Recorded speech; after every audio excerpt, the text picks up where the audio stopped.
This is ESBR Boxing. I'm delighted to be joined by Niall and Danny, and we are, of course, reacting to the fight we've just witnessed there between Naoya Inoue and Stephen Fulton.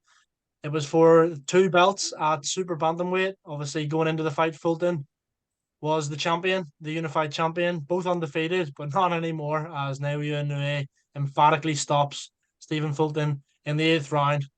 We'll come on to. I've got a few questions for you each, chaps, but first and foremost, I'll go to Niall and just say, wow, what do you think? Yeah, I still can't believe it.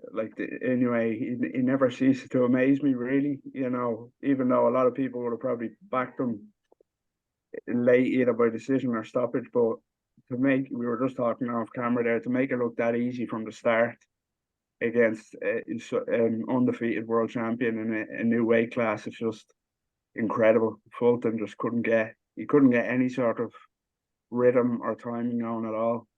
Anyway, he's so special. Yeah, special fighter. Danny, sure you agree. I'm pretty sure you were like me, thinking that Fulton could potentially have nicked it on the cards. We were kind of on the Fulton train before the fight, but now we look pretty daft, don't we? Oh mate, 100%.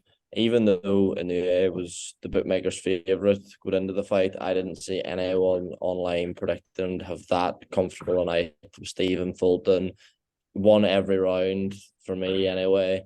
You could tell from early doors Fulton was terrified of what was coming back at him. So any question marks over the power translating up at super bantamweight were put to bed, and I like he's would be odds on to be undisputed in the second weight class probably by the end of the year, which is just hard to get your head around.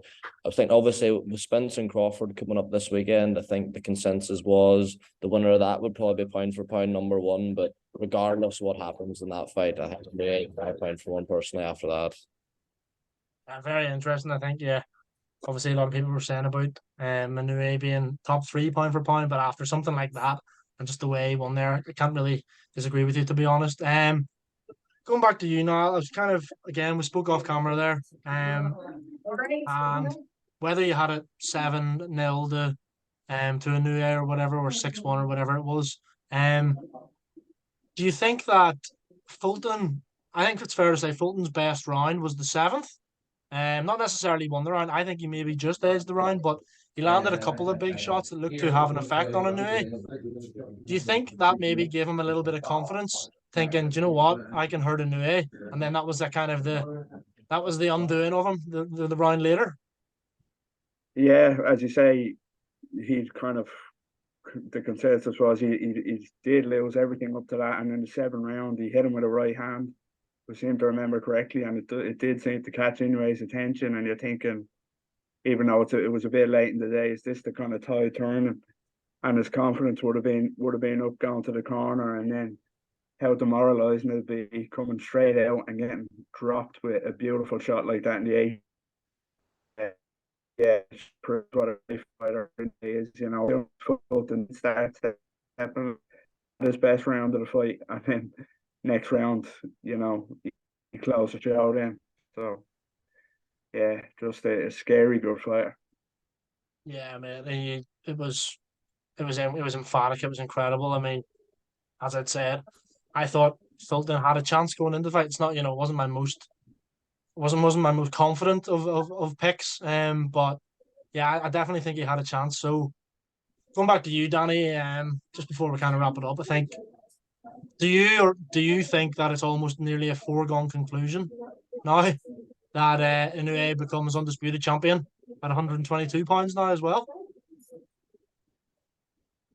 Yeah, I think so because I know that the WBA anyway have already made allowances for Tamales to fight in an undisputed.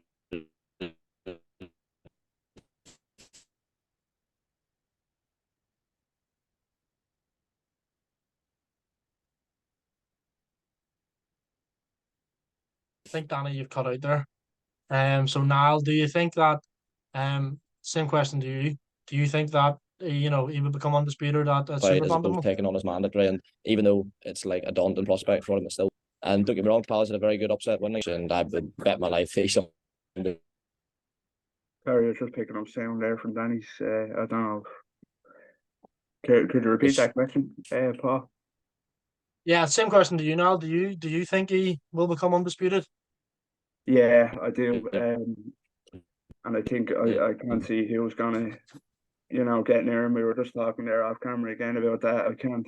I think I'd probably be the same as you. So I thought this would be the toughest fight of his. You know, this would be the toughest fight of his run at 122, and he had it straight away, and he made it look so easy. So I can't see who's going to beat him at all. To be honest, after what he just done to Fulton, that's no that's nothing against the other champions at the weight, but the other champion at the weight class. But I just can't see how he's going to beat anyway. To be honest. Yeah, I agree. I mean, I think I could see him beating to Palace. With all due respect, Palace obviously did get, as Danny said, got that upset win there last time out. But I fully expect Inoue after that showing, to beat him.